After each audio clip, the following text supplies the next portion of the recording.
아버지 하나님 감사합니다. 오늘 이 아침 새벽에도 주여 말씀하시옵소서. 종들이 듣고 순종하기 원합니다. 예수님 이름으로 기도합니다. 아멘. 히브리서 3장 7절에서 13절 말씀.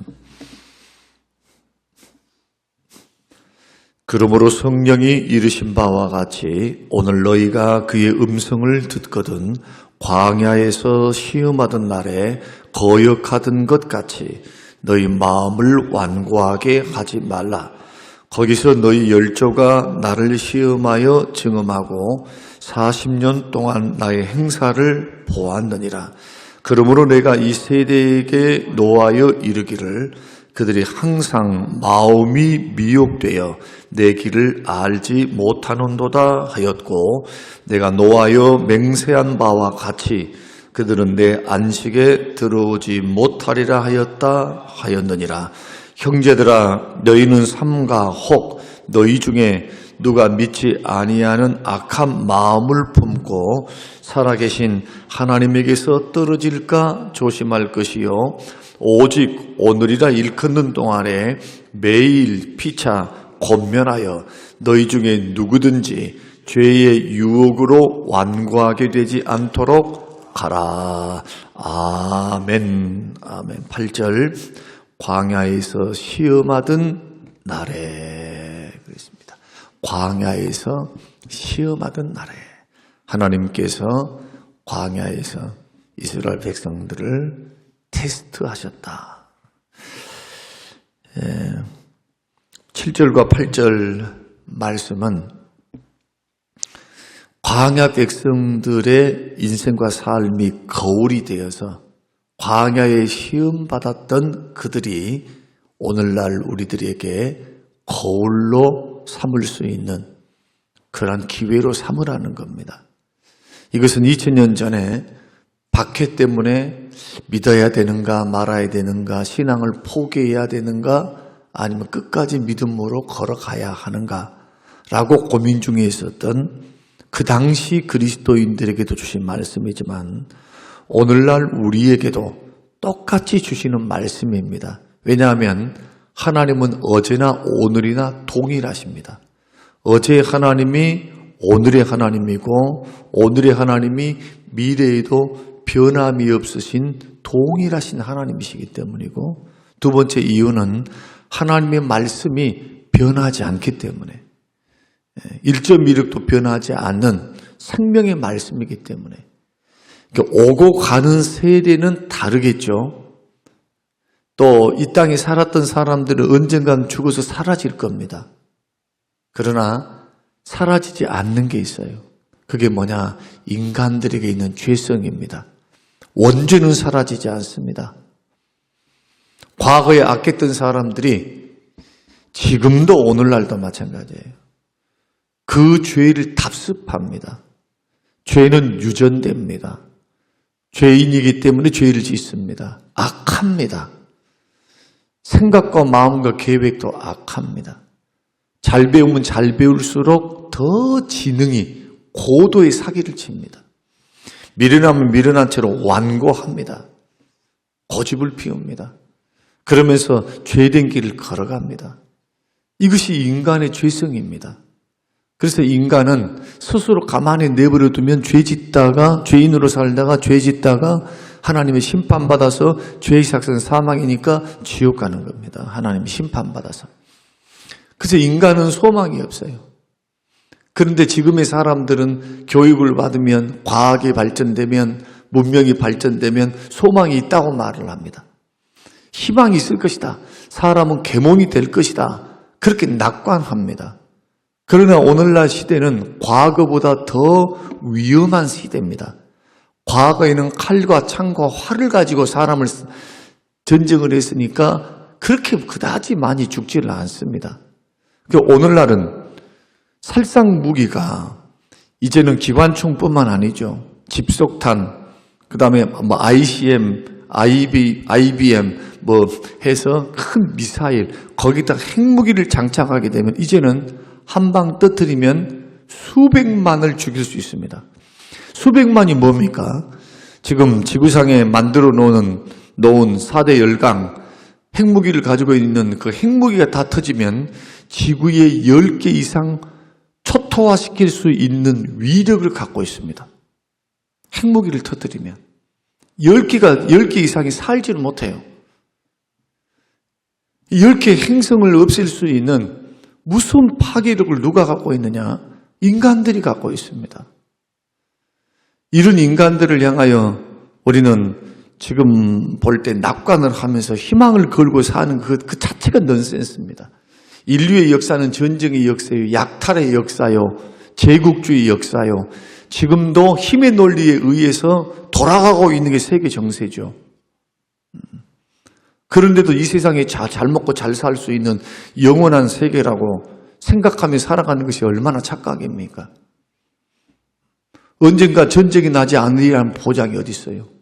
우크라이나가 러시아로부터 해방을 당하고 난 후에 4대 열강들 그리고 유럽과 서구에 있는 사람들은 말을 듣고 보호해 줄 테니까 너희들 전쟁 나지 않도록 보호해 줄 테니까 그 많은 핵무기 다 해체해라.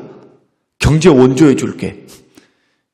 나토에도 가입을 해 줄게. 그런 말로 꼬셨죠. 어떻게 됐습니까? 핵무기를 없앤 순간. 그 다음에 러시아가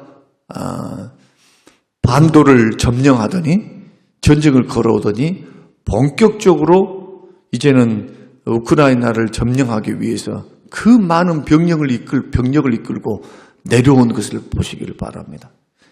이해관계, 위협을 느낀다, 자국의 이익이 되지 않는다 라고 하면 언제든지 전쟁을 불사합니다. 이익만 안 돼서가 아니고 자기의 나라가 이익을 얻을 수 있다 하면 또 전쟁을 불사하는 거예요. 과거나 지금이나 달라진 게 뭐가 있습니까? 그 죄악은 변하지 않습니다. 하나님도 변하지 않고 하나님 말씀도 진리이기 때문에 영원합니다. 마찬가지로 사람의 죄성도 변하지 않습니다. 그래서 우리에게는 뭐가 필요합니까? 하나님의 말씀이 필요하고 구원이 필요합니다. 그래서 오늘 이스라엘 백성들이 4,000년 전, 지금으로부터 5,000년 전에 있었던 그런 이집트에 종살이를 했던 이스라엘 백성들의 이 출애굽 사건이 오늘날 우리가 무슨 관계가 있겠는가 생각하신 분들이 계실 줄로 압니다. 상관이 있습니다. 구원을 이루시는 하나님, 그 하나님은 전능하신 하나님, 하루가 1000년 같고 1000년이 하루 같아요. 그리고 그분은 사랑의 하나님이시면서도 공의의 하나님이십니다. 약속하신 바를 반드시 이행하십니다. 그러므로 인생길 걸어가는 광야의 길, 세상의 길, 인생의 길, 고난이 있는 길, 이 길을 걸어가는 하나님의 백성들은 말씀을 이정표로 삼지 않은 한 광야에서 방황하다가 멸망을 당했던 이스라엘 백성들이 전처를 받게 돼요. 그래서 광야의 시험을 거울 삼으라. 오늘날 주님이 음성을 들려주면 뭐하라고요? 그들이 했던 것처럼 너희 마음을 완고하게 하지 말라는 겁니다. 한번 죄가 들어오기 시작하고 마음이 완고해지기 시작했다는 것은 이미 죄가 들어왔다는 거예요. 성령이 오시면 에스겔서와 예레미야를 보면은 하나님이 신이 새 마음을 주시면 굳은 마음을 제거합니다. 완고한 마음을 제거하고 하나님의 말씀을 가르쳐줄 필요가 없이 이거 해라 저거 해라 할 필요가 없이 그 성령님이 오시면 내 마음속에 하나님의 말씀을 사랑하는 마음, 그 말씀을 순종하는 마음을 누가 심어주십니까? 성령님이 심어주시는 거예요. 그래서 더 이상 율법을 가르칠 필요가 없다. 여러분 집에 돌아가서 예레미야 33장, 30장부터 쭉 한번 읽어보세요. 한번. 말세 때에 요엘서에 예언이 했던 오순절날 성령의 역사, 성령이 이 땅에 오시면 우리 속에 남종과 여종에게 물붓듯이 성령을 부어주시는데 그 성령이 오시면 굳은 마음을 제거하는 거예요. 굳은 마음을. 하나님을 향하여 굳은 마음. 누구를 향했어요? 하나님을 향하여. 하나님 말씀하는데 안 듣는다. 들어도 고집 피운다. 강팍하게 군다. 그러면 소망이 없는 거죠. 그 믿음의 길을 걸어갈 때 우리들이 말씀만 잘 들려도 그 말씀은 아멘으로만 받아도 시험 들지 않습니다. 고칩니다. 성령께서 인격의 하나님이시기 때문에 마음을 그 말씀을 수용해서 아멘 하면서 주님 나의 허물입니다. 나의 부족입니다. 주님 나의 잘못입니다. 회개하는 마음으로 하나님 말씀 앞에 순종은 순종의 순종의 길을 걸어갈 때 하지 말라는 건 안 하는 것이고 하라는 것은 해야 되는 것이고 성령께서 우리에게 원하시는 그 길을 걸어가야죠. 근데 하나님께서는 인도에 가실 때 모세를 통해서 인도에 가시는데 모세도 사람이에요. 하나님이 가라 하니까 가는 거예요. 중요한 것이 그겁니다. 모세가 뭐 얼마나 안다고 가겠습니까? 구름기둥이 뜨면 이것이 구름기둥이다. 일어나세요. 이 방향으로 가야 합니다. 하면 따라가야 되는 거예요. 나는 싫어요. 나는 힘들어요. 길이 너무 힘든데요. 주님이 말씀하시는 길, 그 말씀의 원리를 따라서 믿음의 길을 걸어가야 우리 인생이 남습니다. 말씀대로 행하지 않는 모든 것들은 하나님이 계산하지 않아요. 80을 살았는가 30을 살았는가 그건 중요하지 않습니다. 세례 요한과 같이 30살을 살고 6개월 사역을 했어도 예수님의 평가가 뭡니까? 여자가 낳은 자 중에 세례 요한보다 큰 자가 없다는 거예요. 그 수많은 선지자가 있어도 80살, 120살, 200살, 무슨 365세를 살았던 에녹과 같은 사람이 있어도 여자가 낳은 사람 중에서 이보다 큰 자가 없다는 겁니다. 저는 예수님의 이 평가를 믿습니다. 우리 주님은 오래 살았습니다. 뭘 했습니다가 아닙니다. 세례 요한은 철저히 뭐 했습니까? 주의 길을 예비했습니다. 자기는 광야의 소리예요. 그 사명한 겁니다. 주님의 길을 닦는 것밖에 없었어요. 그러면서 메뚜기와 석청을 먹고 살면서 목이 잘려서 헤로디아에 의해서 헤롯이 세례 요한을 목을 잘라서 헤로디아에게 바치는 것을 보십시오. 30세입니다. 예수님이 부활하신 거 보지도 못했어요. 예수님이 그 많은 기적을 베푸는 거 보지도 못했어요. 사역 초창기에 감옥에 갇힙니다. 한번 생각해 볼 일입니다.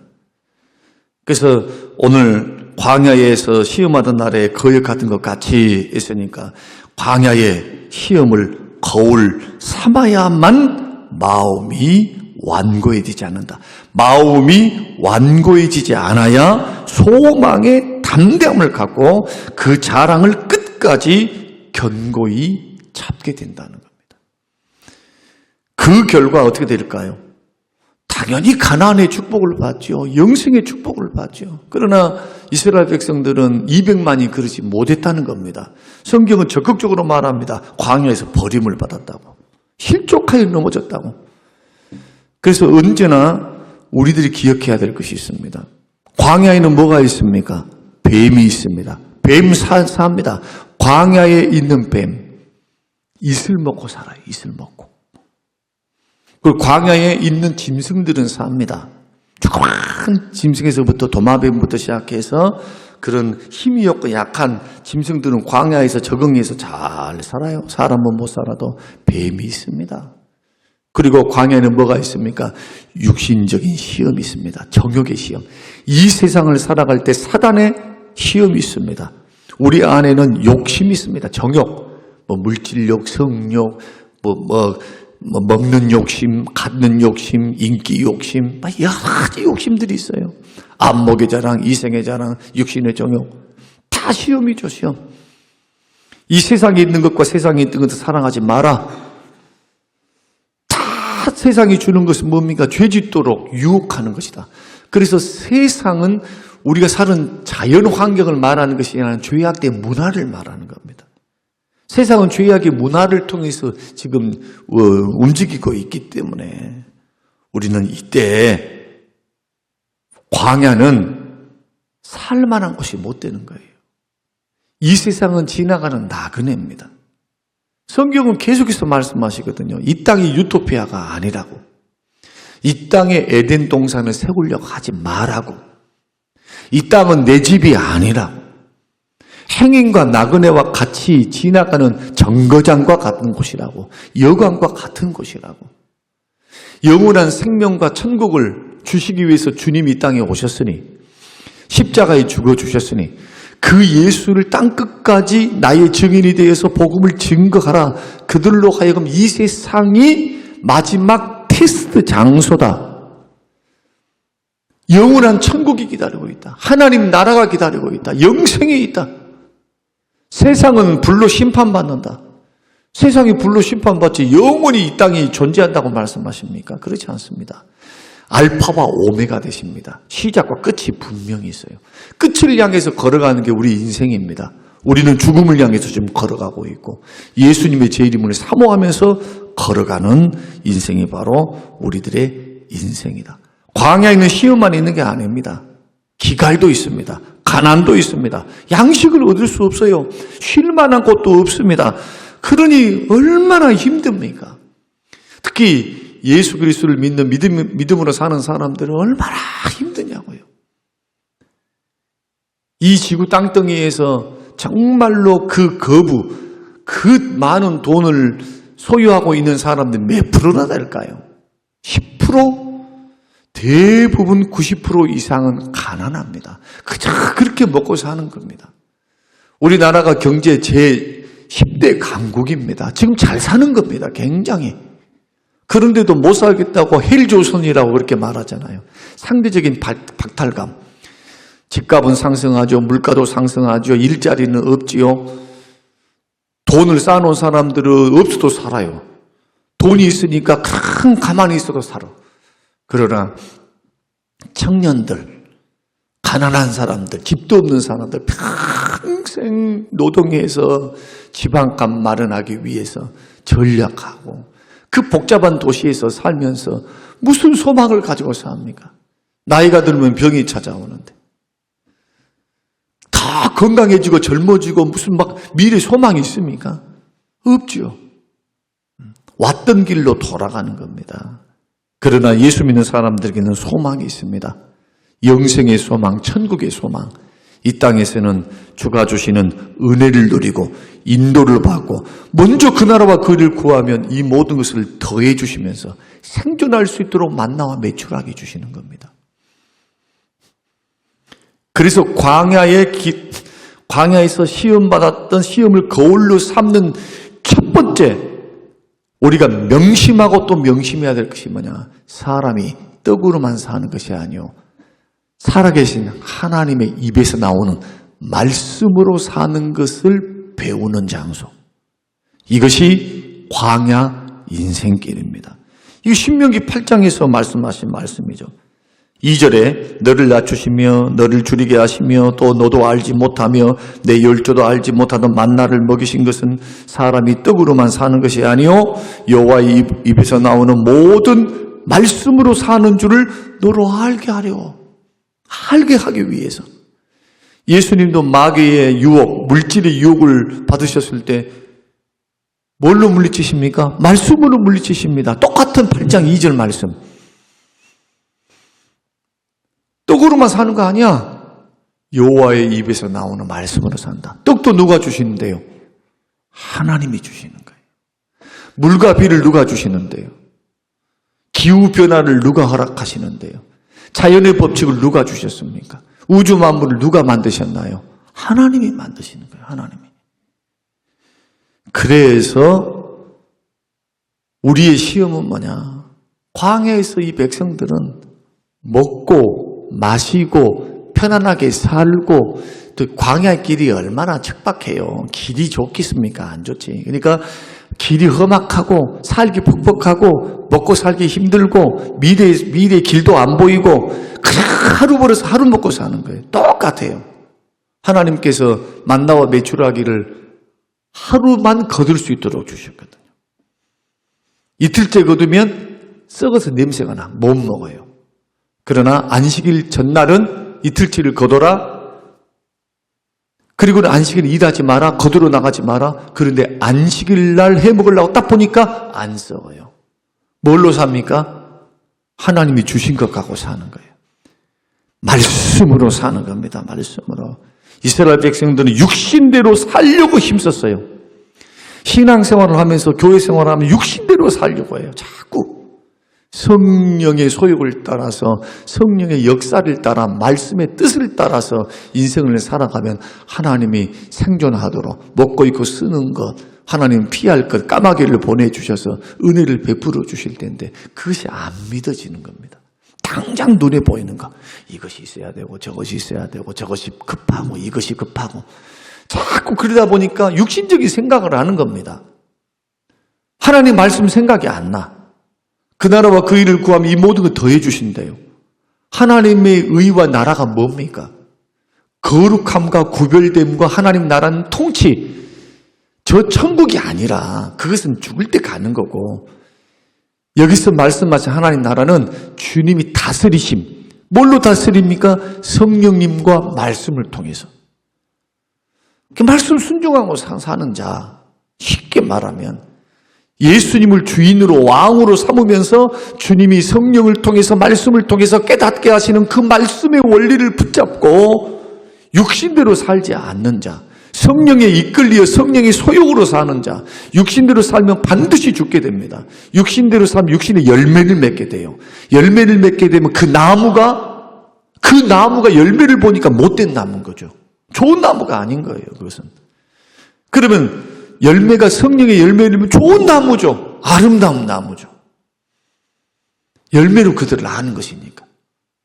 그런데 성령으로 거듭나 구원받은 하나님의 백성들이 광야 길 좀 만났다고 해서 이집트에서부터 우리를 구원하셔 지금으로 말하면 죄와 사망과 원수 마귀로부터 건져내셔 홍해에서 세례를 받고 광야 세상 길을 걸어가는데 주님이 그냥 냅다 걸어가게 하십니까? 모세의 지도를 받게 하잖아요.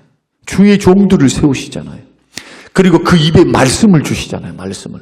그러면 하나님은 은혜를 베푸시잖아요. 말씀대로. 만나와 메추라기. 불기둥과 구름기둥. 똑같아요. 이게. 이미 구약을 통해서 다 지금 계시해 주시는 겁니다. 그래서 반드시 여러분 원칙을 아셔야 됩니다. 교회 원칙이 뭐냐? 신앙생활은 영적인 겁니다. 영적인 것이 먼저 따라가야 나머지 건강과 물질이 쭉 땅에서 잘 되는 것이 따라오는 거예요. 믿음이 잘 되고 영혼이 잘 돼야 돼. 그래야 땅에서 잘 되고 장수의 복이 따라온 것인데 자꾸 교회를 다니면서도 거꾸로 다니려고 그래. 거꾸로. 하여튼 돈 버는 문제, 어떤 어려움의 문제가 있으면 뭐부터 합니까? 교회부터 떠나려고 한단 말이에요. 자꾸. 믿음부터 버리려고 그래. 믿음부터. 말씀을 버리려 한다는 게 자꾸 육신적인 생각, 자기 속에 있는 감정, 자기 속에 있는 느낌, 자기 속에 있는 이런 것을 가지고 이것을 그대로 교회에 있다가 해놓으려고 한단 말이에요. 이게 어떻게 성령의 열매입니까? 육신의 열매지. 그 길로 계속 걸어가면 어떻게 된다고요? 마음이 완고해져요. 마음이 평안해져서 주님의 기쁨과 평안으로 예수님의 겸손과 온유를 닮아 주님이 주신 평안과 기쁨으로 성도를 섬기고 교회 생활을 하고 가정 생활을 해야죠. 신앙생활을 해야죠. 이게 우리를 향하신 하나님의 뜻이죠. 항상 기뻐하라. 범사에 감사하라. 쉬지 말고 기도하라. 이것이 너희를 향하신 하나님의 뜻이라고 말씀을 했지. 우리를 향한 주의 뜻은요. 투두잉이 있지 않습니다. 너가 뭘 했느냐 여기 있지 않고 네가 누구냐. 너가 도대체 누구냐? 누구 닮았는가? 육신대로 살면서 육신 닮았는가? 예수 닮았는가? 여러분, 부모에게, 자식을 둔 부모에게 가장 큰 칭찬 가운데 하나는 너는 꼭 너가 아버지 닮았구나. 이럴 때 좋은 면에서 너희 아버지 닮았다, 너희 엄마 닮았다 하면 그렇게 행복해요. 그런데 자식이 못 됐는데 니는 꼭 하는 옛날에 우리 어머니 안 나오셔서 그래요. 네가 하는 것 보면 꼭 네가 아버지 닮았다고. 이러면 우리도 기분 나빠. 왜? 우리 아버지가 별로 뭐 좋아가지고 하시면 좋은데 그런 경험이 있는 것처럼 여러분 하늘 아버지도 똑같아요. 하늘 아버지가 뭐 아쉬울 게 뭐가 있습니까? 하나도 없어요. 돈이 아쉽습니까? 교회가 아쉽습니까? 숫자가 아쉽습니까? 우주 만물을 창조하신 전능하신 하나님이신데 사람들이 영광을 안 돌리면 돌들을 통해서도 영광을 받으신 분이 하나님이세요. 무시 영광이 모자란 분은 아닙니다. 우주 만물의 영광이 가득 차 있어요. 그런데 하나님이 직접 손으로 빚은 하나님의 형상대로 지음받은 존재를 만드시고 심히 좋아하셨어요. 심히 기뻐하고 만족하셨어요. 그들을 향한 하나님의 마음 딱 한 가지입니다. 영광 받기를 원하시는 거예요. 하나님께 영광을 올려드리는 방법은 주님 닮아야 돼요. 결국 말씀의 원리, 성령의 원리를 따라서 우리 인생과 삶이 자꾸 성령의 열매를 따라 걸어가야 일들도요. 여러분 교회 일도 그래요. 교회 일도 성령의 열매 가운데 성령의 인도를 따라 걸어가면 그 과정도 아름답지만 자기가 앉았다 일어서는 자리가 그리스도의 향기가 나타나요. 그러면 주변 사람들을 살리게 됩니다. 그러나 일을 열심히 했는데 반대로 인간 냄새를 풀풀 풍기게 되잖아요. 그러면 주의 일은 분명히 주의 일이에요. 그 주변 사람들은요 마음속에 다 상처를 받아요. 마음속에 주의 일을 해놓고 결국 사람들이 마음에 등을 돌리고 사람들이 실수를 뒤로 가고 사람들이 거부하고 이런 일들이 일어나는 거예요. 교회는 세상과 다릅니다. 이익 집단이 아니에요. 하나님의 영광 받으시면 원리가 중요합니다. 동기가 중요하고 과정이 중요해요. 절대로 육신대로 살면 안 돼요. 성령의 소욕을 따라 성령의 열매를 맺으면서 우리는 우리 속에 있는 완고함을 버리고 주의 말씀을 붙들고 이렇게 고백해야 돼요. 주여, 떡의 원리가 아닌 하나님의 말씀의 원리로 살게 하옵소서. 그러면 안 될 것 같습니까? 아니요. 돼요. 천천히 된 것 같은데 돼. 하나님은 다 영광 받으세요. 영광. 다 돼요. 교회 일은 지금까지 해보니까 내가 하는 것 같은데 하나님이 해가요. 그러나 그때와 그 방법은 분명히 하나님이 주인이시니까 하나님이 결정해 주셔야 되고 하나님이 허락해 주셔야 돼요. 우리는 그것을 바라보며 기도하며 우리는 수종 듣는 거예요. 수종. 이것이 바로 광야의 길을 걸어가는 교회 생활을 하는 성도들의 삶의 원리다. 광야의 시험을 거울로 우리가 경고로 삼으면서 우리 믿음의 길 그렇게 걸어가면 앞으로 우리 교회가 이전하는 과정, 건축하는 과정, 이 모든 과정에 여러분 오히려 두 손 들고 찬양하면서 모두가 기쁨과 감격 속에서 여러분 은혜를 받아야 지갑을 열어요. 은혜를 받아야 감동이 돼서 헌금을 해요. 죄송합니다. 이런 말씀 제가 드려서 절대로 사람은 교회의 원리는 은혜 받으면 해결이 되는 거예요. 마음이 은혜 받으면 성령의 역사로 부들부들해져요. 그러나 은혜의 역사가 아닌 다른 역사를 가지고 자꾸 인위적으로 해나가면 강팍해지고 완고해지고 그러면서 불협화음이 일어나기 시작하고 다툼이 일어나고 싸움이 일어나는 것. 이것이 바로 세상을 닮아가는 거다. 우리는 이러한 부분을 위해서 여러분 기도 많이 하시기를 바라고 저는 이미 작전 기도 들어갔어요. 이미 결과를 보고 그 다음에 계획이 있어요. 어떤 계획? 기도의 계획. 다른 계획은 난 몰라요. 그러나 기도의 계획. 우리가 하나님 앞에 최선의 영광을 돌려드리는 게 뭘까? 도대체 하나님 뭘 통해서 영광을 받으실까? 하나님이 하실 텐데 하나님이 기뻐하시는 그 건축, 그 과정이 되기를 저는 원하면서 하나님만 즐겁게 하시면 돼요. 영광을 돌려드리면 우리 모두는 즐거움과 기쁨이 올 줄로 믿습니다. 하나님 방법이 선한데 열매가 안 좋을 리가 없잖아요. 이것이 오늘 사람이 떡으로만 사는 것 아니다. 여호와의 입에서 나오는 말씀의 원리, 은혜의 원리, 주님의 원리가 우선이다. 그 다음에 떡이 온다. 이것을 우선순위를 뒤바꾸면 안 됩니다. 이런 도전이 저와 여러분의 도전이 되어서 내일 이제 한 가지 더 말씀을 드리고, 오늘 본문의 말씀은 굉장히 중요하다고 말씀드렸습니다. 히브리서에서 부정적이지만 이 말씀같이 우리에게 도전을 주는 말씀이 없어요. 핵심입니다. 오늘 이 말씀 저와 여러분과 방송을 듣는 우리 모두에게 경각심이 되고 깨닫는 귀한 은혜의 시간이 되시기를 주님의 이름으로 축원합니다. 고마우신 하나님 아버지 감사합니다. 우리는 살아계신 하나님을 믿습니다. 일을 지으시고 그 일을 성취하신 하나님을 믿습니다. 죽은 자를 살리시며 불가능을 가능하게 하신 내주 하나님을 믿습니다.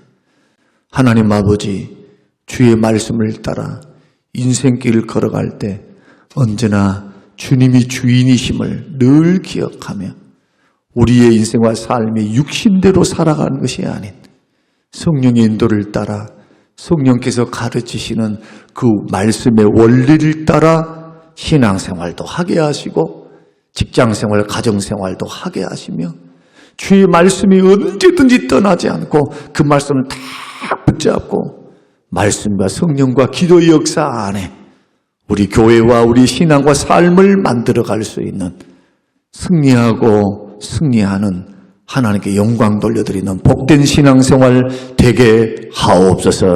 감사드리오며 예수님 이름으로 기도합니다. 아멘.